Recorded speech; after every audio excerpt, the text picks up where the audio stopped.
జగన్మోహన్ రెడ్డి గారు ఇప్పుడు కపిల్ సాహుని తన యొక్క ఎన్నికల వ్యూహకర్తగా నియమించుకుంటున్నాడు. కేవలం పార్టీ పెట్టిన 2 సంవత్సరాల్లోనే విజయ్ని అధికారంలోకి తీసుకొచ్చినటువంటి వెనుక ఉన్నటువంటి శ్రమంతా కూడా కపిల్ సాహుదే అన్న విధంగా కొంతమంది చెప్తున్నారు. ఆయన యొక్క వ్యూహాత్మకమైనటువంటి నిర్ణయాల వల్ల విజయ్ తొందరగా అధికారంలోకి వచ్చాడని చెప్పి ఇప్పుడు అందుకే జగన్మోహన్ రెడ్డి కూడా కపిల్ సాహుతో ఇప్పుడు సంప్రదింపులు జరుపుతున్నాయి. గత కొంతకాలంగా 6 నెలల నుంచి అయితే ఈ సంప్రదింపులు జరుగుతున్నాయి విజయ్ అధికారంలోకి వచ్చినప్పటి నుంచే.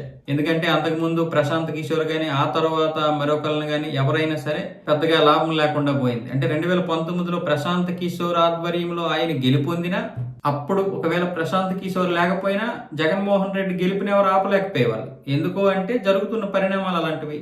ఇటువైపు తెలుగుదేశం మీద కోపం, ప్రజా వ్యతిరేకత, చంద్రబాబు నాయుడు నిర్ణయాల మీద చాలా మంది అధికారుల వ్యతిరేకత, ఎమ్మెల్యేల వ్యతిరేకత, మరొక వైపు ప్రజా వ్యతిరేకత, మరొక వైపు జగన్కి ఒకసారి అవకాశం ఇద్దామని ప్రజల మైండ్ లో నిర్ణయించుకోవడం, ఇవన్నీ వెలసి ఆయనకి 151 స్థానాలు వచ్చేలా చేశాయి. ఒకవేళ ప్రశాంత్ కిషోర్ లేకపోతే వ్యూహాత్మకమైనటువంటి భాగస్వామిలో భాగంగా ఒక 10 స్థానాలు తగ్గితే తగ్గొచ్చు. కానీ జగన్మోహన్ రెడ్డి గెలిపిన మాత్రం 2019లో ఎవరో ఆపలేరు.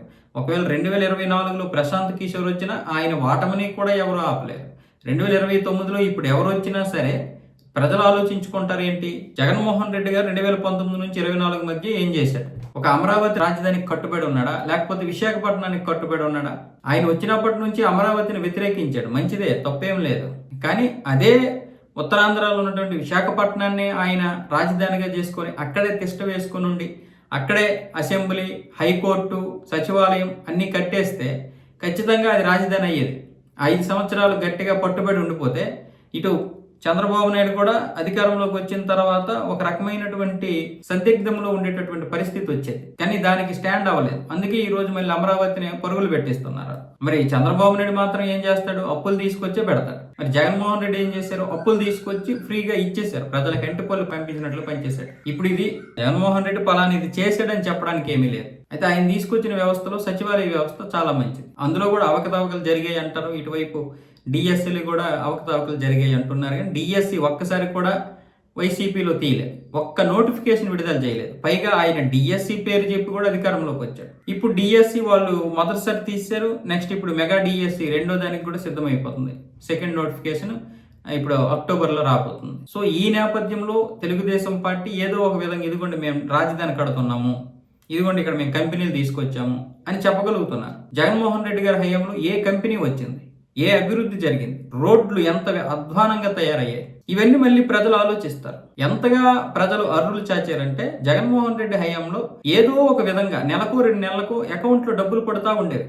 దాంతో కూటమి ప్రభుత్వం వచ్చిన తర్వాత ఆ సంవత్సరం వరకు కూడా ప్రజలు డబ్బులు డబ్బులు డబ్బులు డబ్బులు అన్నట్టుగా ఒక రకమైనటువంటి జాంబీలుగా తయారైపోయారు. దాంతో విపరీతమైనటువంటి జగన్మోహన్ రెడ్డి సీఎం అయితే బాగుండేది అనేటటువంటి రకం అయిపోయారు. ఈ రోజు కూటమి వచ్చింది, ఇదిగోండి మేము మహిళలకి ఉచిత బస్సు ఇస్తున్నాం, ఇదిగోండి రాజధాని నిర్మిస్తున్నాం, ఇదిగోండి ఇక్కడ అపార్ట్మెంట్లు కడుతున్నాం, ఇదిగోండి కంపెనీలు తీసుకొస్తున్నాం విశాఖపట్నానికి, ఇదిగోండి రాయలసీమలో ఇవి తయారు చేసాం, ఇవి పెడుతున్నాం అని ఒకటి చెప్పగలుగుతున్నారు.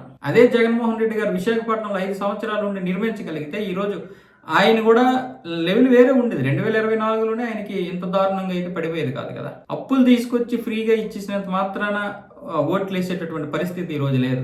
విశ్లేషించేటటువంటి ప్రజలు ఉన్నారు. ఈ రోజు డబ్బులు తీసుకొని ఓట్లు వేసేవారు ఇంట్లో 2 తల్లిదండ్రులు ఒకళ్ళు ఉంటే పిల్లలు చెప్తారు దానివల్ల ఏంటి ఉపయోగం, నాకు ఉద్యోగం రావాలి, నాకు ఉద్యోగం కల్పన కావాలి, నేను ఆంధ్రప్రదేశ్ దాటి ఎక్కడికి వెళ్లకుండా ఉండగలగాలి, అది చూస్తారు. ఇప్పుడు ఏమైనా వలసలు తగ్గిపోయినాయి అంటే అదేం లేదు ఆంధ్రప్రదేశ్లో. కానీ మరి రాబోయేటటువంటి 5 సంవత్సరాల్లో వలసలు తగ్గడానికి అవకాశం ఉంది అని చెప్పి ఇప్పుడు కూటమి ప్రభుత్వం తీవ్రంగా ప్రయత్నాలు చేస్తున్నారు. జగన్మోహన్ రెడ్డి ఆ నిర్మాణాలు చేపట్టలేకపోయాడు, రావడమే కోల్చడంతో మొదలు పెట్టాడు. కాబట్టి ఇప్పుడు కపిల్ సాహు వచ్చినా ఆయన రక్షిస్తాడనడానికి లేదు.